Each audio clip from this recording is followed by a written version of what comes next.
A very good morning, dear students. We are back in the BBBN online classes in class 12th economics. Today's topic will be forms of market. Up to now, we have covered the meaning of the money and its need for the derivation. Why do we need to derive money?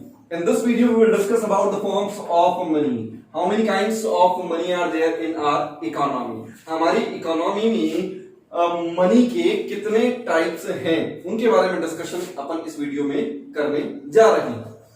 सबसे पहला जो type आता है that is fiat money.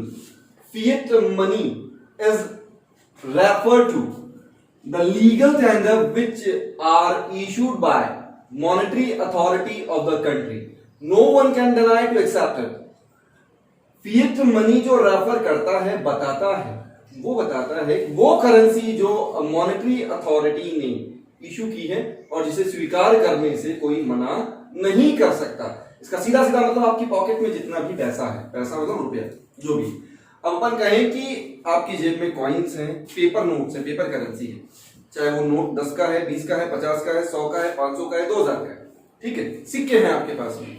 आपके सिक्के 1 के भी चलते हैं, 2 के भी चलते हैं, 5 के भी चलते हैं, 10 के भी चलते हैं.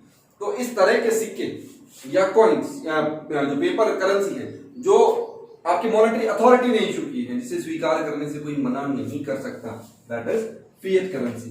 एक चीज को जानकारी के ध्यान में रखिएगा कि जितने भी सिक्के हैं, कॉइन्स जो भी हैं और 1 रुपए का नोट फाइनेंस मिनिस्ट्री इशू करती है, जबकि 2 रुपए के नोट और उससे ऊपर के जितने भी नोट हैं मार्केट में, वो सारे इशू कौन करता है?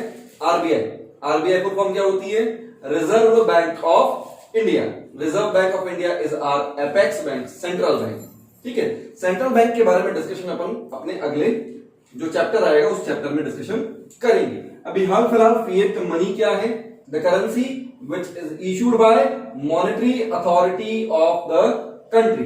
No one can deny to accept. वो क्या है? Fiat money. तो फिड्यूशियरी क्या है?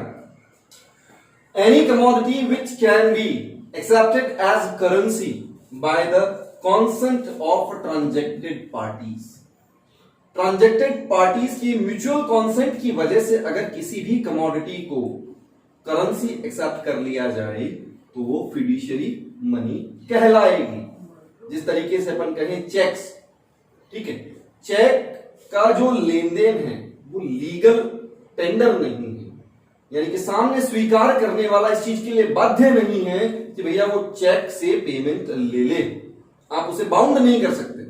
इसी तरीके से बिल, जो बिल्स पेएबल या बिल एक्सचेंज है, बिल ऑफ एक्सचेंज है, जब उधार में सामान खरीदा जाता है या सामान बेचा जाता है तो जो बीआर या बीपी अपन पढ़ते हैं, they are also fiduciary currency. ये कौन सी है? जो म्यूचुअल कॉन्सेंट पर चलती है. और ये कौन सी है? जो लीगल टेंडर है. इसे एक्सेप्ट करना कंपलसरी है. इसे एक्सेप्ट करना कंपलसरी नहीं है. इसकी एग्जांपल आपकी कॉइन्स हो सकते हैं या paper currency issued by monetary authority. इसकी एग्जांपल्स चेक्स या फिर बिल्स. अब इसी तरीके से अगर अपन कहें फुल बॉडेड का सीधा सीधा मतलब होता है वेयर द एक्सट्रिंसिक और intrinsic value of currency are equal.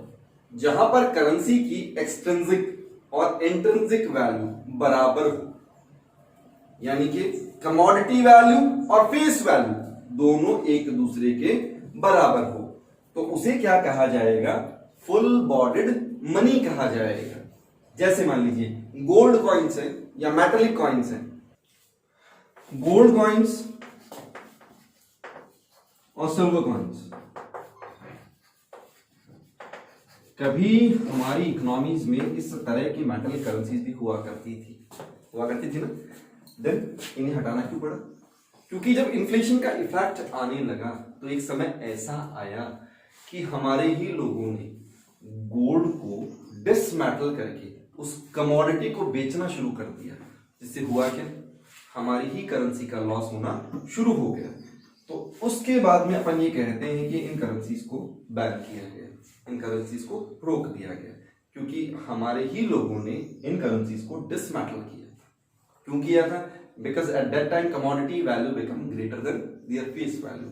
अब मान लीजिए आपके घर में, इन दोनों के बारे में एक साथ बात कर लेते हैं क्योंकि क्रेडिट मनी जो है वो पेपर करेंसीज का एग्जांपल लेती है अपने साथ में। जो आप पेपर करेंसी काम में लेते हैं, यानी कि 2000 का नोट है मान लीजिए आपका, और यहाँ पर एक चांदी का या सोने का सिक्का है। अगर वो चांदी या सोने का सिक्का कहीं से टूट जाए तो आप उसे फेंक देंगे, और अगर फेंकते हैं तो कहाँ फेंका है मुझे जरूर बताइएगा, ठीक है? नहीं फेंकेंगे ना?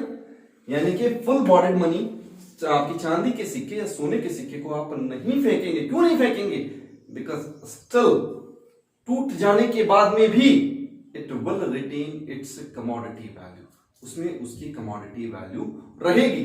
लेकिन अगर 2000 के नोट में से किसी बच्चे ने गांधी जी काट लिए तो गांधी जी चिपका के दोबारा चला लोगे क्या उस नोट को? नहीं ना। अब क्या होगा कि उस पेपर करेंसी के साथ में किसी भी तरह की छेड़छाड़ करने से उसकी फेस वैल्यू भी खत्म हो जाती है। दोबारा समझिएगा, full bodied currency where extrinsic value is equal to intrinsic value. Extrinsic value का मतलब क्या हो गया? उसकी फेस वैल्यू। इसका मतलब क्या हो गया? फेस वैल्यू जो उस पर लिखा गया है। और intrinsic value that is commodity value, उस कमोडिटी की खुद की वैल्यू। जबकि क्रेडिट मनी क्या है? क्रेडिट मनी वो है जिसकी एक्सट्रिंसिक वैल्यू ज्यादा होगी उसकी इंट्रिंसिक वैल्यू से।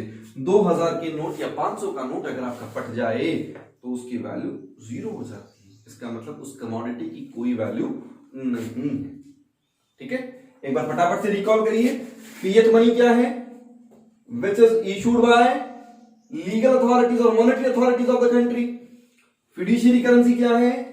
which are accepted as currency by the mutual consent of the transacted parties.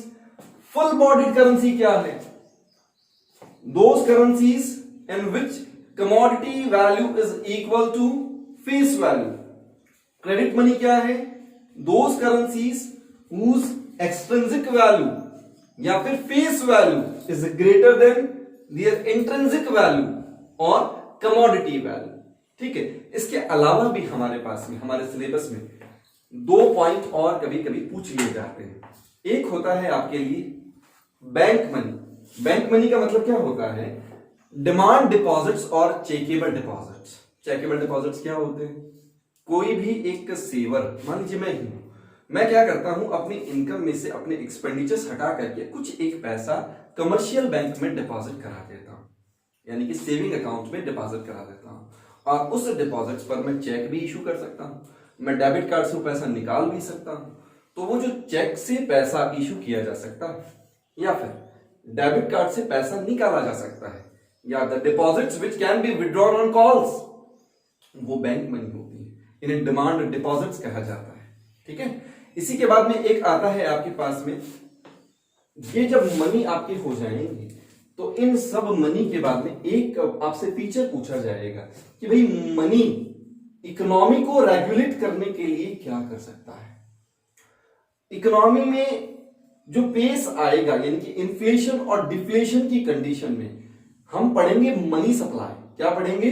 Money supply. Money supply can create effect over the regulation of the pace of the economy, यानी कि money supply आपकी जो economy के inflation को भी रोकने का काम करता है और डिफ्लेशन को रोकने का काम भी करता है। उसके बारे में अपन अपना डिस्कशन करेंगे अपने नेक्स्ट वीडियो में। Thank you.